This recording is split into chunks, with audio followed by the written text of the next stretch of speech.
कि सची के कि पेन्ही के डरे सब गुलाबी लगो तो पगलई बुए भाभी।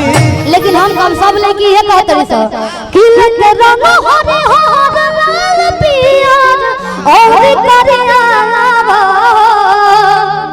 ए हो सबरिया रंगे घघरिया जिला देवरिया आई कि लग रंग हरे हर लाल पियर और करिया लग रंग हरे हर पिया और करिया ए हो सबरिया रंगे घघरिया जिला देवरिया ए हो सबरिया रंगे घघरिया जिला देवरिया सबरिया रंगे घघरिया। ए भैया भैया भैया बेंजू में साउंड नहीं है क्या?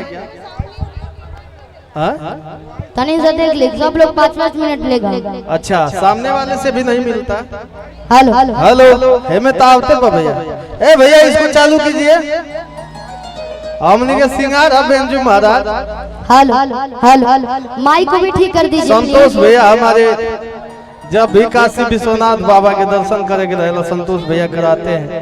यूट्यूब से जितना भैया लोग आए बस सबके साथ प्रणाम।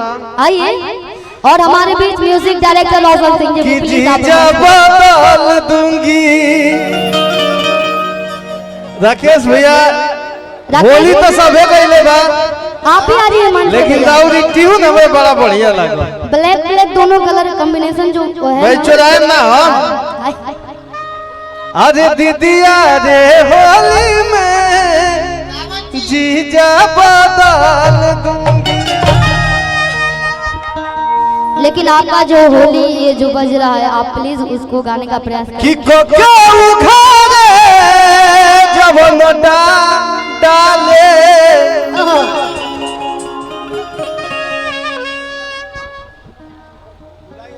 उभतारे हवे।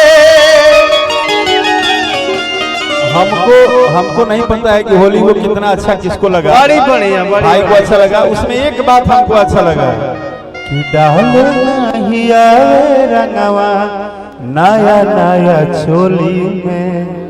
हमरा जानता नहीं भैया का अच्छा लगा कि जीजा बदल दूंगी। अरे दीदी अरे होली में होली का गजब कंपोजिशन बा। गाना में एक ही सुर गाना के महान बना देला है ना। उस सुर बना कि जीजा बदल दूंगी। मैं आया तो शिल्पी के कान में बोला मैं अपने जीवन में अगर सबसे ज्यादा किसी को सुनता हूँ अपने बाप तो शिल्पी को सुनता हूँ। इसका एक गाना मैंने सुना वो कंपोजिशन आपने किया है वो जो मैं बताया। हाँ वो फौजी वाला। मैं ऐसा गानों का दीवाना भैया। क्या गाई है बंदी मतलब खा गई है पूरे भोजपुरी इंडस्ट्री को खा गई गाने में। अरे भैया अनूप भैया अच्छा सब लोग डांस करेगा अभी है। आए हाय हाय हम सारा हीरो और हम कुछ नहीं किए। उसके बाद एक और काम कर दिया होलिये में कि हमर सैया जी हुए हैं थानेदार खाली होली में भतार डाली है। कितना बढ़िया बात है बताइए। पूरा होली भुलाई रहे साया साड़ी में। वाह वाह हीरोइन चाय वाली बात। ओह कि होलिये में चलिए राजा जी खोलिए। हीरोइन लोग का फरमाइश है कि राकेश भैया और चौहान जी गा रहे तो हम लोग डांस करेंगे सामने से। तो है भर ना जाइए भर ना जाइए ना नीचे। अच्छा नीचे करी लो। हाँ, लेडीज अच्छा चाय वाली। हाँ चाय अभी तो ये चाय के नाम से मशहूर है। इसका इतना अच्छा वीडियो आता है चाय के लिए। मैंने आपको बहुत बहुत बधाई। आपका चाय का रेस्टोरेंट पे हम लोग भी आए चाय पिए बिस्कुट भी खाए साथ हाँ खाना भी मिलेगा। तो इनका बनारस में ही रेस्टोरेंट चाय वाली नाम से मशहूर है। शिल्पी भी जाएगा रोशन भी जाएगा चाय पीने। वो चाय पीने में शौकीन है। रोशन बहुत नई नई लड़कियों के हाथ से चाय पीता है। रोशन भैया पिछले साल हमारा गाना बनाए थे चाय पिए गई रहा कि एगो मोर बाबा तार की मोबिल डलता। रोशन भैया कमाल के हमारे बड़ी भैया हैं। रोशन बाबू को ढेर सारी शुभकामनाएं। वाह दिस होली क्या चल रहा है ये? अनु भैया वाह क्या बात है। नाचे खती कि होलिया में डांटी तो कोई से डांटी। अरे वो हमारे तो क्या उखाड़े जबन डाले। ए बजरंग भैया तो भतारे हवे कि कोके उखाड़े जबन डाले उ भतारे हवे।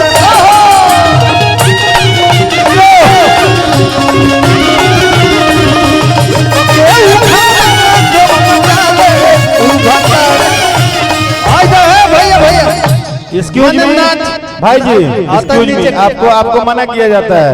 ऐसा कांड होली में नहीं होगा कि हमारे सैया जी हुए हैं थानेदार। कोई भी गलत काम नहीं होगा होली में कि हमारे सैया जी हुए हैं थानेदार। क्या फौजी बने हो यार उस गाने में कि हमारे सैया जी हुए हैं थानेदार। तो खाली होली में भगवान डाली है।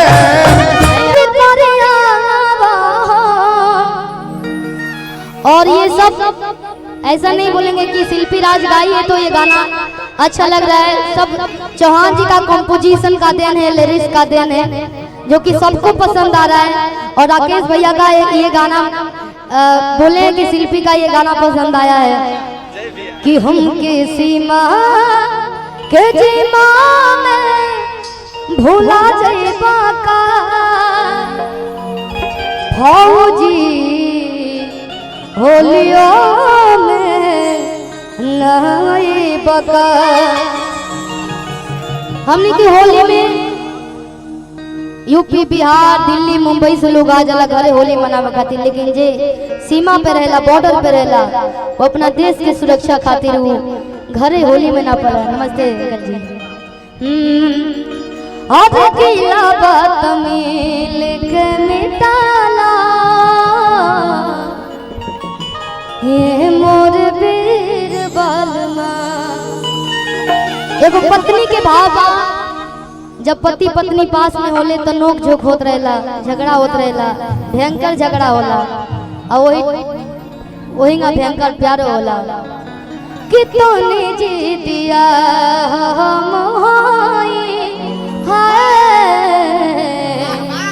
कि बूझो न पीर बालमा कि कोनो मिशन में फेर राजबा का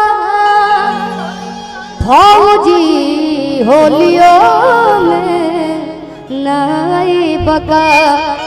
हमारे नेहा जी नागिन स्टार कि ताजा ताजा लाए बतूर के हाथे अंगूर ना लागी लगूर के। हमारे कलू भैया भी चौहान इधर जाइए किला रो बेकार टपके तोहार कि देखा तारा तू का घूर घूर के ओ बने चश्मा लगैले कि बनी चश्मा लगौले दूरबीन जैसा हारमोनिया बजावत निबीन जैसा। और हम चाहेंगे कि नागिन की हीरोइन पर मंच पे आ जाइए। सभी बारी बारी से सभी लोग मंच के आगे बड़े भैया राकेश मिश्रा भैया, नीतू जी हैं, बहुत ही अच्छा शिल्पी राघवानी जी। देखिए कितनों बढ़िया हमारा असली हीरोइन जानते रुके हो। हमारा असली हीरोइन लोग जानते हो कि निशा उपाध्याय जी हैं, बाकी हमारा असली हीरोइन हो है निशा। देखो परस उठा के उठल है। देख रही हो ना धोखा कैसे दे रहे हैं।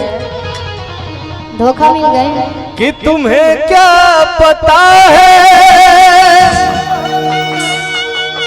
कि तुम मेरे क्या हो, मेरी जिंदगी